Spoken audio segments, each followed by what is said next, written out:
Over the next 6 years, the Wests tortured and killed 5 more girls in the cellar of their home.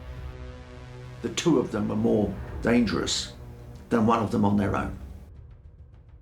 A worse, a darker force. Violence, sex abuse, and murder. Fred was the truly evil man, and she became a truly wicked woman. Vicky was last spotted waiting here for a bus to Falkirk.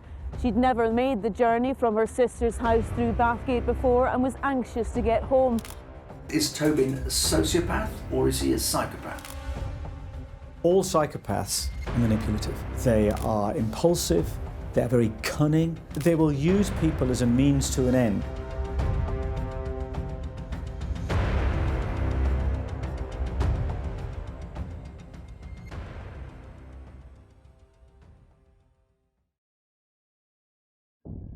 Here, Miss Owens claims she was subjected to further serious sexual assaults, including being beaten with a leather belt.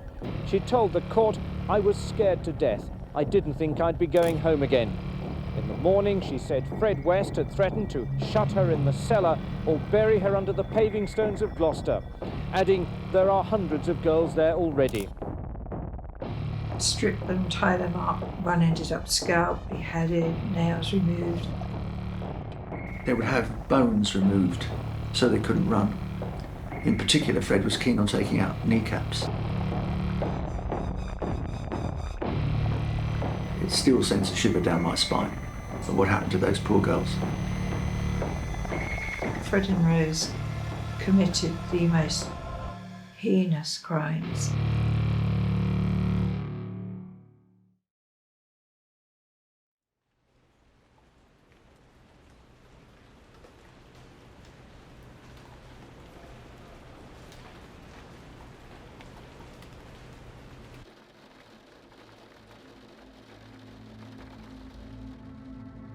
Fred and Rose West are one of the world's most notorious killers in British history.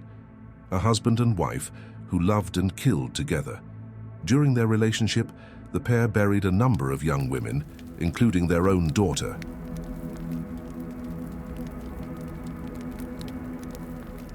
September 1972. 8-year-old Anna Marie, Fred West's own daughter, was led down to the cellar of 25 Cromwell Street by her father and his partner in crime, Rose West. Though Rose wasn't Anna Marie's biological mother, she was deeply complicit in the horrors that would soon unfold. One example of Fred's tradition of taking advantage of, sexually abusing his daughters was his attack on Anna Marie, who was Rena's daughter with Fred, in fact his firstborn child. And they take her, Fred and Rose take her to the cellar in Cromwell Street and subject her to the most ferocious sexual attack. I'm telling her that it's what should happen to any girl.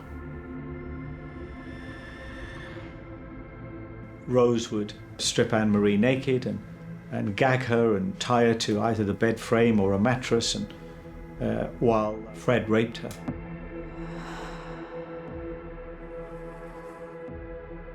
Bones were always missing, whether they were taken before or after. Most were taken after, but you don't know what actually happened. There was a hook, they were hung up, tortured, just mummified, so you could just see the eyes, person's eyes. And she would explain to 80-year-old Anne-Marie what Fred was doing was just a father's job, and it was completely normal and it was completely acceptable, and that she must not say anything to anyone, which of course is the perpetual exhortation of the psychopath and the serial killer to their victims, especially when those victims are young and vulnerable, and they, by intent of the serial killer, in this instance, survive the ordeal. Do not say a word to anyone. It has a catastrophic effect on her personality, there's no question of that. And she became intensely troubled and went through various periods separated from the family and then returning to them. To this day, she's really troubled, and in many ways a rather sad lady. But that brutal attack in the cellar was really a foreshadowing of what they would later come to do with the other victims that found themselves in the cellar at Cromwell Street.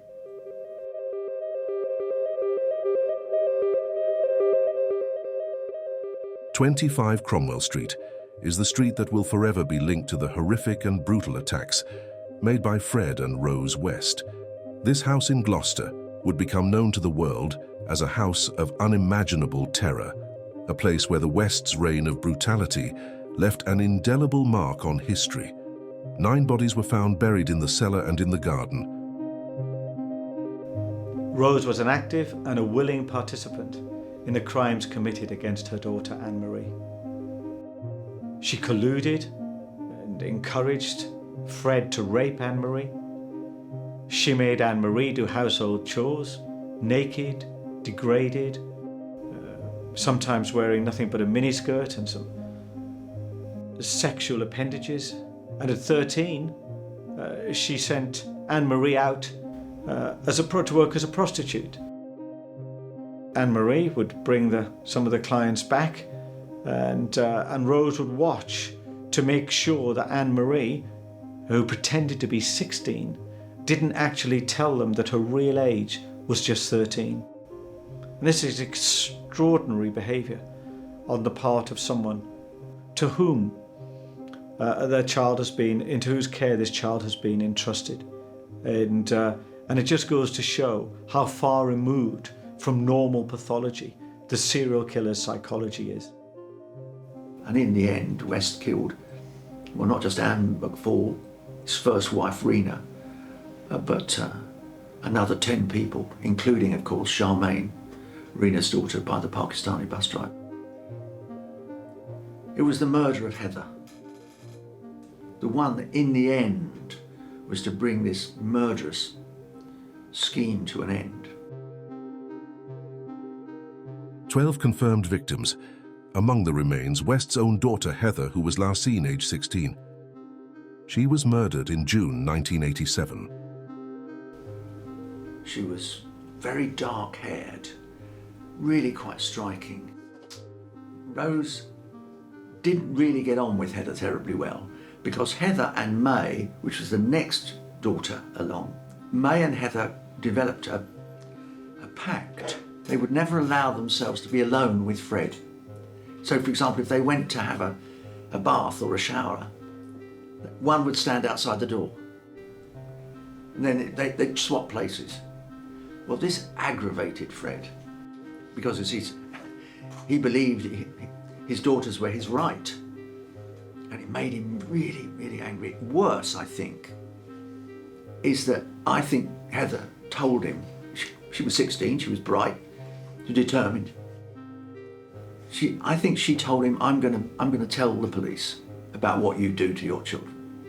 And I think that was the final straw that made West decide to kill her.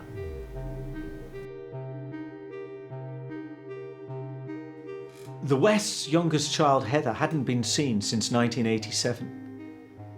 And the West's other children, once they'd been taken into care, they, of course, began to tell the stories. And the truth began to drip out, and social workers became alarmed. And one of the things that the children said was that their parents used to say to them, if you don't behave well, you will end up under the patio like Heather.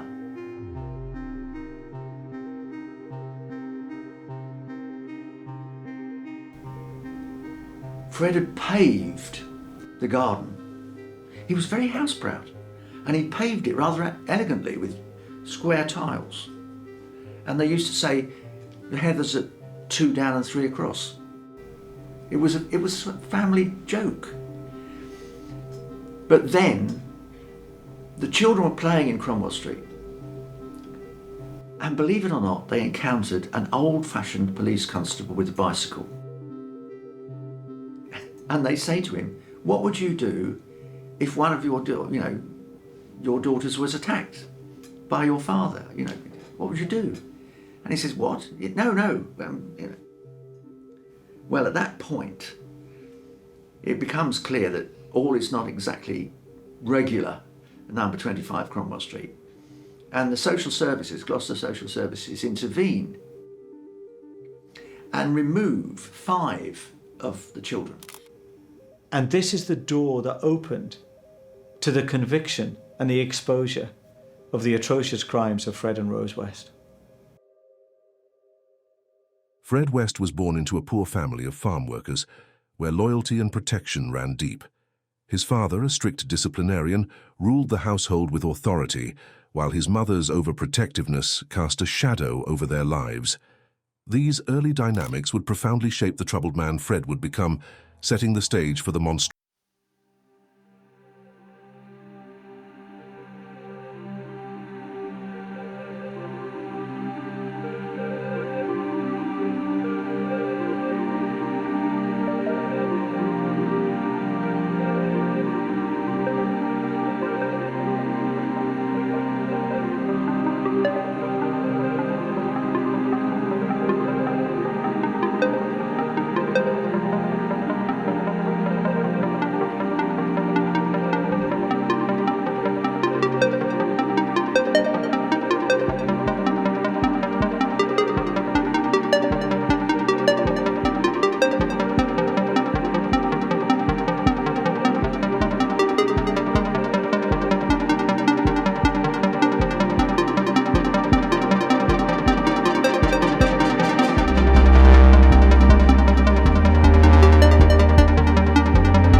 Going upstairs, sexually abusing you, and any opportunity when they can get you on your own.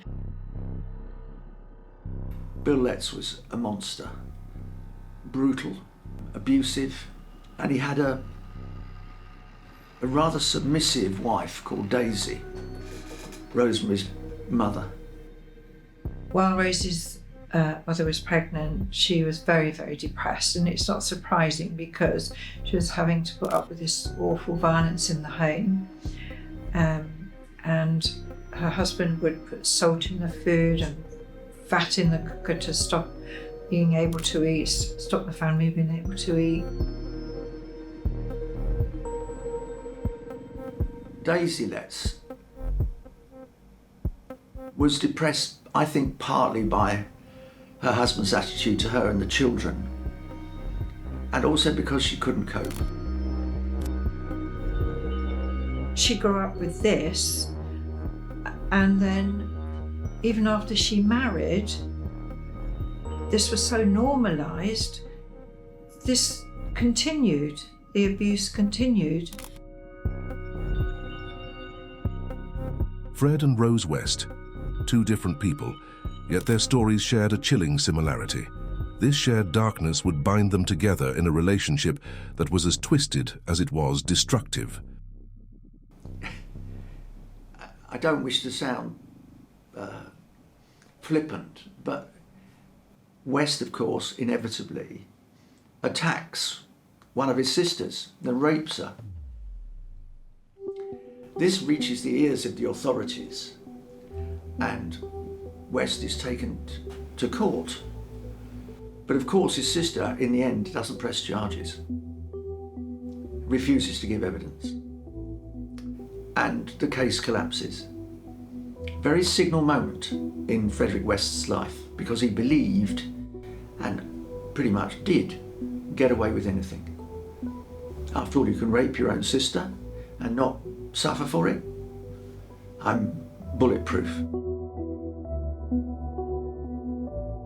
Horrendous. Fred basically grew up with sex all around him, and sex addiction was, I would think, fairly natural consequence.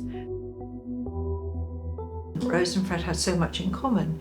So both had been sexually abused in childhood, both had grown up with that as the norm and seeing violence around them. Both had mothers called Daisy. It was very soon a full-on romance between them.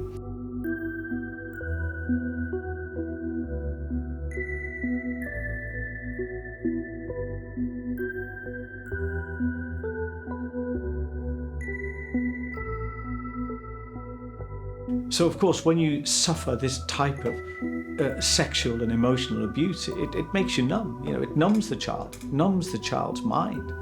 And the child goes out into the world unable to form normal relationships with the memory and the wounds and the scars of this abuse still very strong and deeply imprinted in their minds. And so when she went out into the world, it's little surprise that when she met Fred West at Cheltenham bus station, even though she felt he was rather unkempt and poorly dressed and not exactly an example of sartorial elegance, he was, of course, a psychopath. He was cunning, and he sensed Rose's vulnerability and what she had gone through without even knowing it. And of course, they became lovers, they got married, and they killed many young women, including their own children. And yes, the scars of the sexual abuse that she suffered were deep. But that does not excuse, it may explain, but it does not excuse her behaviour. Rose first encountered Fred at a bus stop in early 1969, shortly after Rose had turned 15, and Fred 27. His appearance is something Rose didn't exactly take a liking to, and her family raised concerns about her seeing a much older man. However, her relationship with Fred continued, and they became a lethal pair, destined to inflict living nightmares far beyond their own personal traumas. It's certainly the biggest story since I've been here in 33 years, and it goes on, and it looks as if it's going to persist even further. I suppose it's the biggest thing that's hit Gloucester since the siege in 1643. No one's in any doubt that long shadows have been cast over Gloucester by the Rosemary West trial and the murders at Cromwell Street. During their reign of terror, Fred and Rose West claimed the lives of 12 victims, all young women. 8 of these murders were driven by the couple's depraved sexual gratification, involving heinous acts of rape, bondage, torture, and mutilation. Their gruesome crimes didn't end with murder. The victims were dismembered, and their remains were buried in the garden or cellar of their home in Gloucester, a place that would come to be known as the House of Horror. After 12 murders, one question made by West's own children to a constable resulted to a warrant being obtained to search the rear garden. Constable Savage persuades her betters at Gloucester Constabulary, most of whom knew West relatively well. Many of them used him as sort of minor informant. If he received stolen goods, he would usually ring up one of the guys, remember, detectives in Gloucester, and say, "Oh, I've got this." He boasted about it in court at one point. And they didn't take West very seriously at all. He was just a bit of a grubby old, he might be a bit dodgy, but he's certainly not a killer. But Hazel Savage was convinced he was. And in fact, she was convinced that he probably killed his daughter Heather. So she persuades them to issue a warrant to search the house, and more particularly the garden, for Heather's remains. Because she too has heard the family joke that Heather's 2 up and 3 across.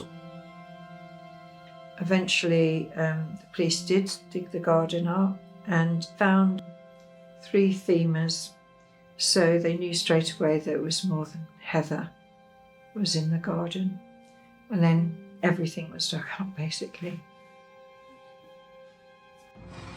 The search for body number 4 has switched to inside the house. Out of sight, but clearly audible, a pneumatic drill pounds away at the concrete floor. Police are concentrating the search in the cellar area. This follows a day's scanning using imaging technology. And this led to further police investigations, and eventually some human hair and a bone was found under the patio. at the West's home. And today, more visitors to what the local paper calls the House of Horror. Royale Robinson, whose daughter Shirley Ann was found in the garden along with her unborn child. Mr. Robinson now lives in Germany and had flown back with a documentary team to visit the place where she was killed by Frederick and Rosemary West. But the press are already working on finding the next 25 Cromwell Street. This time it's a car park in Gloucester, which it's claimed is the resting place of further victims. The speculation points to 16 others. It's a memorable moment in the case when they go back to Fred and said, "Well, Fred, we found bones in the garden." "Oh, really?" "Well, unless Heather's got 3 legs, there's more than one body." He said, "Oh, yes, it could be that girl Shirley, who caused Rose such a lot of trouble."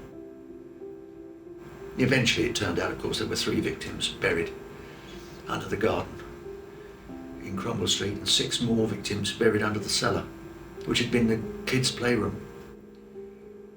It's difficult to imagine. Fred kept all the bodies because he regarded them as his.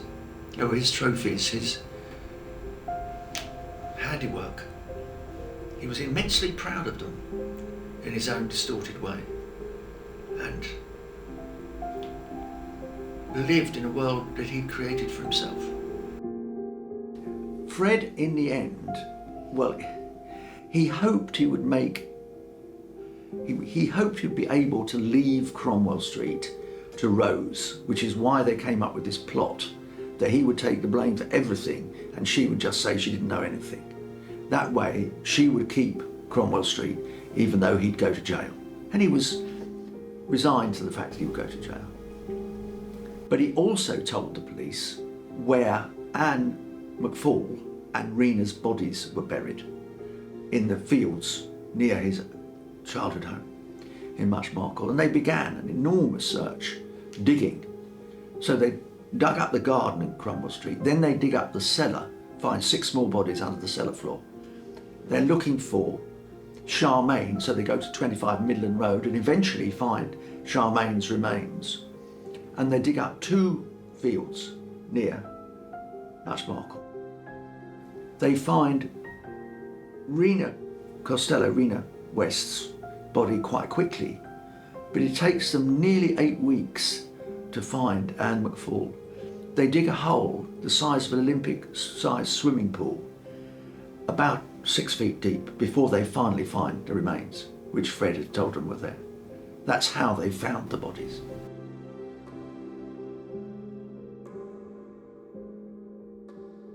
After police found human remains and apparent signs of torture, Rose, along with Fred, were arrested in February 1994. Fred had long thought that he wasn't going to face the life sentence, which he knew was inevitable, and so decided, with typical cunning, to kill himself in prison. He did it on the 1st of January 1995, leaving Rose to face the music. Mr. West's death is undoubtedly an embarrassment for the prison management here. As a high-profile, high-category remand inmate, he should have been monitored constantly. But it'll take an investigation to discover whether his death was due to any lapse in prison security. In her evidence, she described how as a vulnerable teenager she'd fallen for the lies of Frederick West, but they'd ended up leading separate lives. Shown photographs of some of the victims, she said she'd never seen any of them. And the cellar at 25 Cromwell Street in Gloucester was somewhere Frederick West often worked, but forbade her to enter. Frederick West committed suicide in jail 10 months ago. She was convicted of 10 murders, including Charmaine. Though, of course, she couldn't be convicted of Anne McFall or Rena. Charmaine, just 8 years old, was believed to have met a tragic end at the hands of Rose West in 1971. At that time, Fred West was imprisoned for 10 months on charges of dishonesty. During this period, Charmaine's best friend, sent by her mother to the West's home to borrow a pint of milk, witnessed a horrifying scene. the child saw Charmaine standing on a chair with her hands bound behind her with a leather belt. Rose West, brandishing a large wooden spoon, appeared poised to strike. It is said that Rose harbored a deep-seated resentment towards Charmaine for her rebellious nature, a sentiment that would tragically seal the fate of many young girls who crossed their path. She is the most prolific female serial killer in British legal history.